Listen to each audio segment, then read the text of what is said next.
네, 안녕하세요. 오늘은 충분 조건, 필요 조건에 대해서 공부해보는 시간을 갖도록 하겠습니다.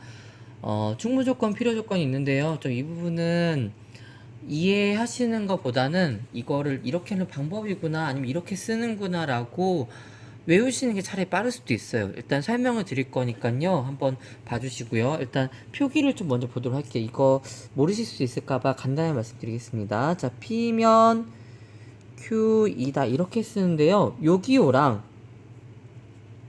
이렇게 두 줄로 되어 있을 때의 차이, 무슨 차이가 있을까요? 자, 위에 거와 밑에 거의 차이는 어떤 차이가 있어서 그런 거냐면, 위에서 밑으로 갈 때는 위에는 이게 위에는 문장이 참인지 거짓인지 알 수가 없어. 이때는 참일 수도 있고요, 거짓일 때도 이렇게 한 줄로 쓸 거고요. 다만 참이 될 때는 이렇게 항상 이렇게 두 줄로 쓰도록 할 겁니다. 우리는. 그래서 문제를 보셔서 만약 문제에서 두 줄로 되어 있다 이 말은 이거 참이겠구나 라는 말이 내포되어 있는 겁니다. 자, 그러면 오늘은 이 참일 때의 상황에 대해서 조금 더 보도록 하겠습니다.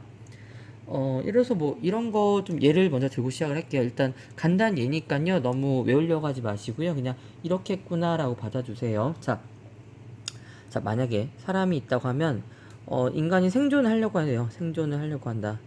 그러니까 살기 위해서 생존하려면 여러 가지를 해야 돼요, 여러분. 뭐 밥도 먹어야 되고, 운동도 해야 되고, 잠도 자야 되고.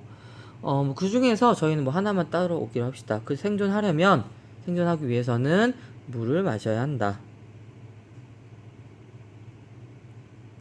자, 봐주세요. 그러면 자, 물을 마셔야 한다는 게, 그러니까 생존하려면 물을 마셔야 된다는 거예요. 자, 그럼 이 물이라는 건 뭐냐면, 뭐에 필요한 거냐면, 살기 위해서 필요한 조건이에요. 필요한 거죠. 그래서, 생존하려면 물을 마셔야 된다. 또는 뭐, 생존하려면 잠을 자야 된다. 생존하려면 이렇게 해야 된다라는 여러 가지가 있을 건데요. 그 중에 이거는 필요한 조건입니다. 그러나, 반대 한번 봐주세요. 반대. 선생님 연필로 살짝 해볼게요. 물을 마시면 생존한다. 이 말 맞을까요, 여러분? 네, 이건 틀렸어요. 왜냐하면 물만으로 안 돼요. 예를 들어서 뭐 잠을 100시간 안 재우고 하면 분명히 생존에 문제가 생길 거예요. 그러니까 이 물을 마신다는 조건은 생존하는데 충분한 조건이 아니에요. 그래서 이거는 충분 조건은 아닙니다. 자, 여기서 지금 나온 이 필요 조건과 충분 조건에 대한 얘기가 오늘 진행이 될 건데요. 조금 더 예를 들어 보겠습니다. 자, 예를 들어서 x는 어떤 수가 있는데, x는 4의 배수이다. 그러면 x는 2의 배수이다. 자, 이게 맞는지를 한번 살펴보겠습니다. 자, 4의 배수라는 건 뭐냐면, 뭐 4, 8, 12, 점점점점 이렇게 되는 것들이 뭐냐면은 4의 배수예요. 그럼 이 수들이 뭐냐? 2의 배수가 맞냐? 네, 맞아요. 맞죠? 실제로 그래서 이거를 우리가 알고 있는 방법, 진리집합을 이용해서 보시면은, 이 진리집합 여기는 P가 이렇게 결정이 될 거고요. 여기는 Q가 2, 4, 6, 8, 점점점 이렇게 될 거예요. 보이시죠? 자, 그럼 이렇게 됐을 때, 오른쪽이 왼쪽을 포함하는구나 라고 해서 얘기를 하실 수 있을 겁니다. 그래서 위에 있는 이 물을 마셔야 한다 이 예처럼 어떻게 하냐면은, 이 오른쪽에 있는 조건은 뭐냐? 우리는 필요한 조건이구나 라고 얘기할 거예요. 그 다음에 요 4의 배수가 되면 무조건 2의 배수 되는 거잖아요. 그러니까 요게 되면 충분히도 2의 배수는 무조건 돼 라는 뜻이 뭐냐면은 충분 조건이라고 얘기합니다. 그래서 여기서 만약에 이렇게 책은 있거든요. 요 정확한 명칭까지 알려드릴게요. 요걸 P라 하고요. 요걸 만약 Q라고 하면, Q는 P이기 위한 필요 조건입니다. 그러니까 4의 배수가 되려면 최소한 2의 배수 정도는 돼야 돼. 그게 필요한 조건이야 라는 말이 이 오른쪽 게 될 거고요. 그 다음에 이쪽에서는 Q가 되려면 2의 배수가 되려면 Q이기 위한 충분 조건이 이 P다라고 얘기를 하실 겁니다.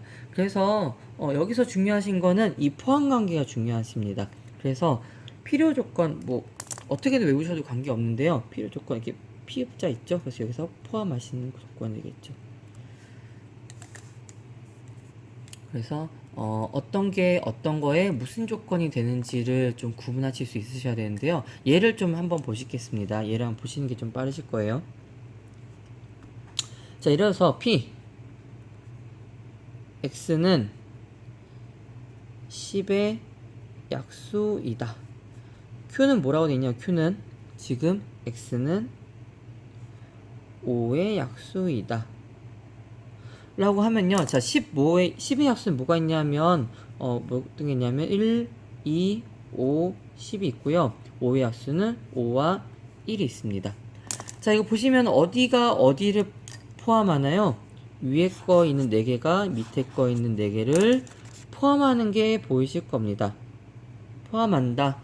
그래서 아까 제가 말씀드린 건 뭐냐면은 포함하는 쪽이 필요 조건이었죠. 그래서 이걸 외우셔야 되거든요. 요거는. 그래서 여기서 Q가 되기 위한 필요 조건 뭐냐 하면은 P가 필요 조건이고요. 그 다음에 여기서는 이 Q가 충분 조건이 되겠습니다. 그래서 문제 이렇게 나와요. 그래서 보시면은 이래서 이 P는 Q가 되기 위한 무슨 조건이냐라고 하면 이거는 필요라고 해주시면 되겠고요. 그 다음에 Q는 요게 되기 위해서는 충분 조건이다 라고 해주시면 되겠습니다.